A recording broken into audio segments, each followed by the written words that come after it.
চলতি মৌসুমে প্রথমবার মঞ্চস্থ হতে যাচ্ছে মিলান ডার্বি। ইতালিয়ান সিরিয়ায় এসি মিলানকে আতিথেয়তা জানাবে ইন্টার মিলান।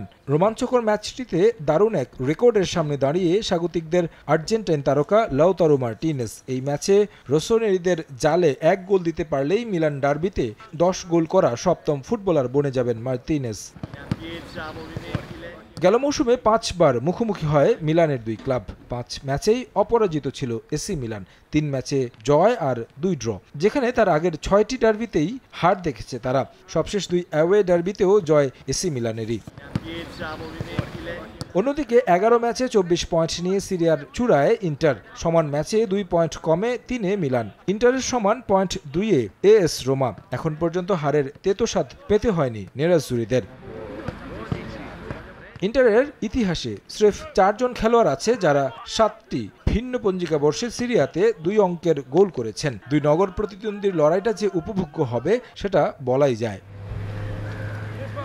লা লিগায় শীর্ষস্থান পুনরুদ্ধার করার ম্যাচে এলচের আতিথ্য নেবে রিয়াল মাদ্রিদ। দুর্বল প্রতিপক্ষের বিপক্ষে ফেভারিট হয়ে মাঠে নামলেও বেশ কিছু চিন্তার জায়গা আছে শাবি আলোনসোর জন্য। স্কোয়াডে বেশ কয়েকজন ফুটবলার আছেন ইনজুরিতে।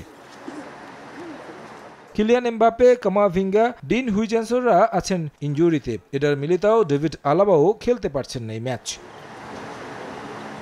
অ্যান্টনি রুডিগার, চুয়ামেনি থাকবেন মিডফিল্ডের দায়িত্বে। 4-3-3 ফরমেশনে মাঠে নামতে পারে রিয়াল মাদ্রিদ। ভালভার্দে, বেলিংহাম, আর্দাগুলেররা দায়িত্ব নিতে পারেন অনুপস্থিতিতে। এলচের মাঠে ম্যাচ হলেও তাদের বিপক্ষে অতীত পরিসংখ্যান কথা বলছে রিয়ালের পক্ষে। তাই এই ম্যাচে জয় ভিন্ন কিছু ভাবার সুযোগ নেই মাদ্রিদিস্তাদের।